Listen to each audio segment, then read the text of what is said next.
said that? Hello? Hello? Hello? Hello? So, about a year ago, I put out a video asking a very important question.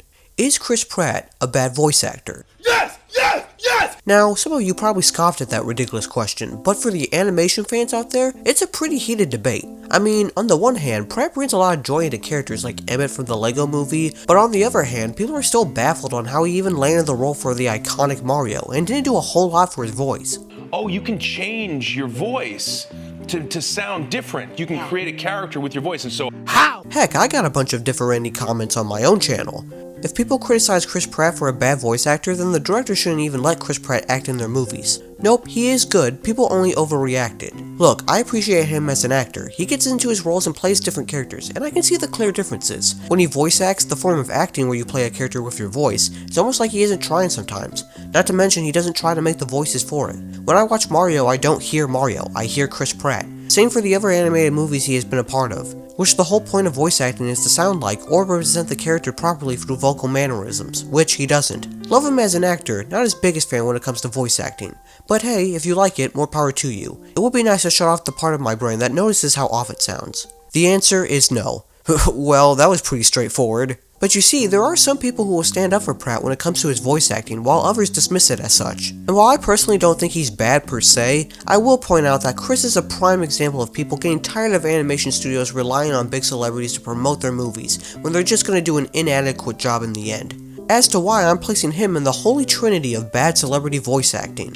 While he may not be terrible in his voices, you can only do so much with just being yourself, and Pratt has a tendency to just stick with his regular voice and show no emotion for these characters. But hey, if he's part of the holy trinity in my eyes, who are the other two? Well, today, we actually have an actor who has way more voiceovers than our buddy Pratt, and one that is also pretty divisive not in the animation industry, but in the mainstream in general. Give it up for Dasani, Awkwafina, wrong picture, Awkwafina. Yeah, pretty much the female Chris Pratt, Awkwafina has made a name for herself for being a notorious bad impression on movies if she's in it. Heck, just live action stuff in general. But just like my Chris Pratt video, I'm gonna be fair and actually ask the age-old question, is Awkwafina a bad voice actor? I mean, technically, she started out as a YouTube rapper with a very viral song, My vag make your girl panties cream, yo vag spreads hepatitis C.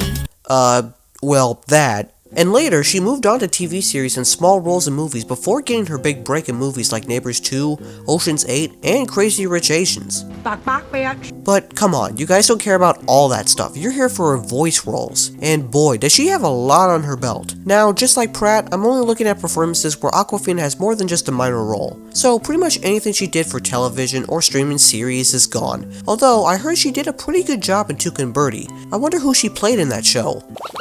No. Absolutely no. I will not with this shit. I am finished. Oh, well, okay, I guess that checks out. So, we have 6 voice roles that we will be looking at today, all ranging from the good, to the bad, to the downright horrendous. What? Oh, okay, I'm coming. So, technically speaking, Awkwafina's first voice role in film was Quail from Storks. You know it. But like, this was 10 seconds of screen time. I'm following. So instead, we'll be taking a look at her role in the Angry Birds movie 2, Courtney. While Courtney may not be a standout character in the sequel, this is a good starting point for Awkwafina as a voice actor, even though it's just her regular voice. But hey, the character does fit her personality a bit. A millennial pig who occasionally helps the gang save both islands from the evil eagles, but mostly likes to keep to herself throughout the film. Despite being one of her earlier voice roles, this does characterize the use of her natural speaking voice. While not a particularly memorable character, this role served as a suitable starting point for Awkwafina's voice acting career, as the character's personality somewhat aligned with her own. I mean, even the character design alone matches her own style. But as Awkwafina got more popular in Hollywood, her roles got bigger, along with a newfound hate for the actress. Case in point, her next voice role with a major studio.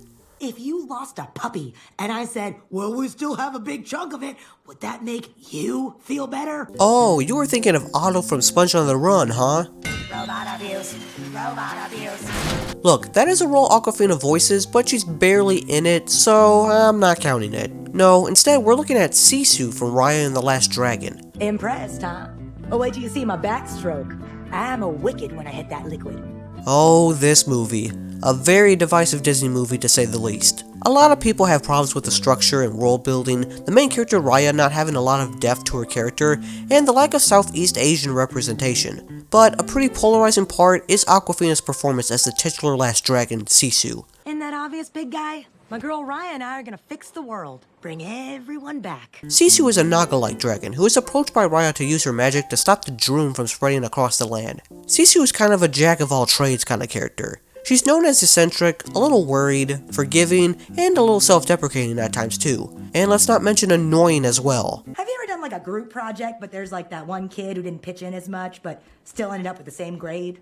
Your music's bad and you should feel bad. Yeah, while Courtney definitely saw Awkwafina utilizing her natural speaking voice, making it a suitable, albeit unchallenging starting point, Sisu really put that under a microscope. Like, should we really give this a pass? Sisu does have implications of that quirky character that Awkwafina usually plays, but personally, I just don't think it naturally works here. Just like Chris Pratt, there's not a whole lot of vocal range in this performance. It just feels like a dragon who's being voiced by Awkwafina. No actual presentation here. You know what this means, right? I no longer need a nightlight. Yeah, they're both a goofball, both the character and actor, but there's a difference between being a charming comedic foil and just cracking jokes and making pop cultural references. Oh, thank you. I use aloe and river slime to maintain my... No. And I'm glad I'm not the only one. Many critics and audiences noted her reliance on her typical speaking voice, with some felt distracted from the mythical and majestic nature of Sisu. In fact, this debate intensified, with discussion centering on whether her celebrity status was prioritized over a nuanced vocal portrayal. Look, maybe it's just me, but I don't really care for the exaggerated delivery Awkwafina puts onto this character. Just seems too self-aware for my liking. But that could also be a writer's decision here. After all, the producer for this film explained that she was what they were looking for in Sisu, having the combination of wisdom, emotion, and humor. Yeah, okay, whatever you say, Disney, but the more I forget about Sisu's human form, the better. Look how close my butt is to my head. I also took over the police dispatch, blurred their satellite imaging system, grounded their chopper, and one more thing. Yes, now this is what I'm talking about. A character that definitely has the same traits as her divisive celebrity, but easily matches the same personality and quips along with it. Miss Tarantula is part of the bad guys who does heists around the city to get by, and she's the hacker of the group, making sure security and surveillance are down with her incredible tech skills. 8 legs, 8 times the cardio. Awkwafina brings a sharp wit and playful energy to the character, making Miss Tarantula one of the standouts in the film. But like, all of them are standouts, so I guess it kinda contradicts itself, whatever. Unlike some of her more criticized roles, case in point, Sisu, her natural speaking voice here perfectly complements the character's quick thinking and sardonic humor. It's a role where her established persona doesn't overshadow the character, but instead enhances it, making Miss Tarantula feel authentic and engaging. I mean, not to mention the slick design they give the spider. And being the only female of the group, Webb still knows how to shine than being the token woman role. I think Wolf was right. Maybe we could be more than just scary villains. This performance showcases how, when aligned with the right character, Awkwafina's distinct vocal style can be a significant asset rather than a perceived limitation, which I cannot say for our next entry on this list. Of course I'm sure. Have I ever been wrong? I mean, like, you know, but it counts. Alright, so I'll come right out and say it. I've never seen the live-action Little Mermaid before, probably because I'm just tired of Disney doing these live-action remakes in the first place. Daring today, aren't we? But for the purpose of this video, I went ahead and decided to watch the movie, and by that, just clips of Scuttle on the internet. Wow, chicka, wow, wow, chicka, wow, wow, chicka, wow. Okay, so I think it's safe to say that this is her worst role so far. Everything that people hate about Awkwafina is just filled to the brim with this character. The loud, over-the-top, obnoxious character traits are usually found in an Awkwafina-style role. Ooh, a buffet. Okay, so Scuttle is no longer a male seagull, but a female gannet, which is pretty much a diving bird who can swim underwater. Now, I can excuse the change. It doesn't bother me that they wanted to do something more for Scuttle, but noting that it was to give Awkwafina more screen time is a threat to humanity. It's about damn time. Look, I wanted to give this performance a chance, but it just didn't click with me, and this all culminates in that awful original song, the Scuttlebutt. Have you not heard that scuttlebutt? Your butt. No, the gossip, the buzz, the who said what, who does that, yeah, the... What is this? Why do they feel the need to put this in? Awkwafina doing a little rap and trying to be quirky just comes off as irritating to the eyes and ears, not to mention the lyrics too. Remember the swamp? Remember my song in the swamp when I was like, whap, chicka, whap, whap, chicka, whap. I remember Yeah, you could definitely tell Lin-Manuel Miranda was a part of the soundtrack. Oh, look at Lin. Look how bad he wants to do a rap. The familiar cadence and tone of Awkwafina's voice has divided some fans, with many finding it a distracting element in a beloved classic. And they're not wrong, because it's literally her voice, her natural speaking voice. Rather than being distinct and trying out something new for the character, it's just the same old time and true Awkwafina voice we know and cringe to this day, being a major point of contention, contributing to the term, the Awkwafina problem, often discussed in relation to her voice acting. Yeah, I'm not mad, just disappointed. But don't worry, sports fans, because that wasn't the only voice that she did in 2023. Us pigeons, we got big hearts too.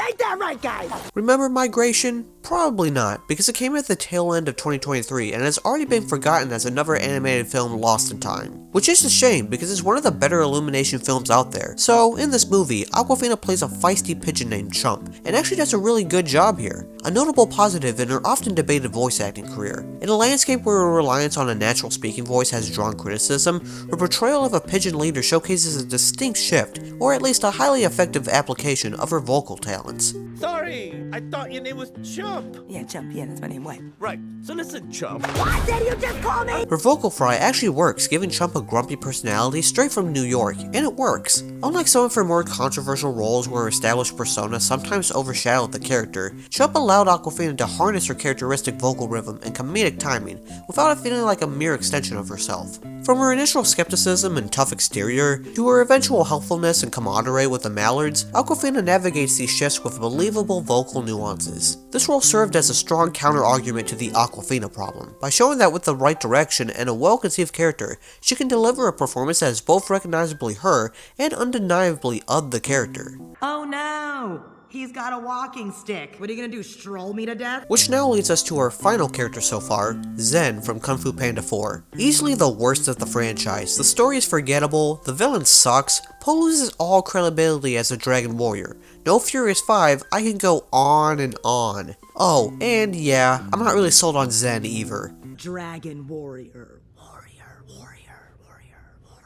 Awkwafina unfortunately reiterates the very criticisms that have plagued her voice acting career, solidifying the Awkwafina problem rather than moving past it. Zhen, a quick-witted Corsac fox and master thief, could have been a prime opportunity for Awkwafina to showcase versatility. The character's roguish charm and potential for emotional depth should have provided a canvas for a nuanced vocal performance. But no, Zhen largely relies on her familiar speaking voice and established comedic cadence in Awkwafina. The vocal inflections, the rapid-fire delivery, and the occasional self-aware quips feels like less a distinct character and more like Awkwafina herself inhabiting a fox's body. Oh, ooh. Maybe don't give the Rule of 34 artist that description. The issue isn't necessarily a lack of energy or enthusiasm. The fumble lies in the missed opportunity for vocal characterization. There's little to differentiate Zhen's voice from other roles where Awkwafina has played a similar archetype. The audience is left hearing the celebrity rather than fully immersing themselves in the character of Zhen. This becomes particularly problematic in a franchise like Kung Fu Panda, known for its rich vocal performances that give each character a unique auditory identity.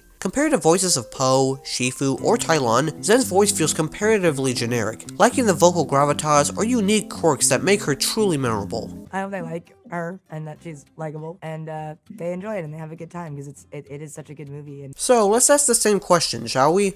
Is Awkwafina a bad voice actor? She's a figure who draws strong opinions, and her presence in animated films often leads to a deeper conversation about the role of natural speaking voices versus character-specific vocalizations. But just like Pratt, I do think that there are roles that sit well in her favor. I think she mostly excels in supporting characters like Miss Tarantula and Chump, but there's only so much one can handle from her usual shtick, which makes characters like Sisu and Scuttle a bit irritating. The core of the Awkwafina problem, as it's often dubbed, isn't necessarily about a lack of talent, but rather her tendency to deliver performances that lean heavily on her established persona rather than creating distinct vocalizations for her characters. This approach, while sometimes fitting for certain roles, often clashes with the expectations of animation fans who value transformative voice acting. Ultimately, Awkwafina serves as a key figure in the ongoing discussion about celebrity voice casting in animation. Her roles highlight the tension between leveraging a celebrity's popularity for box office appeal and the art of voice acting, which traditionally emphasizes the creation of unique and character-driven vocal performances. Whether you appreciate her voice acting or not, her presence in animated films consistently spark a conversation about the evolving landscape in this specialized craft. While I do see a little bit of change going forward, still, there's a lot of ground to cover. But hopefully, just like Pratt, she could easily get out of that horrible trinity of celebrity voice acting. Which reminds me, who is that other celebrity? Well, maybe in the near future, we'll find out. But what do you think about Awkwafina as a voice actor? Are you on the side that can't stand her performances, or do you show a little kindness to her best efforts? Let me know in the comments.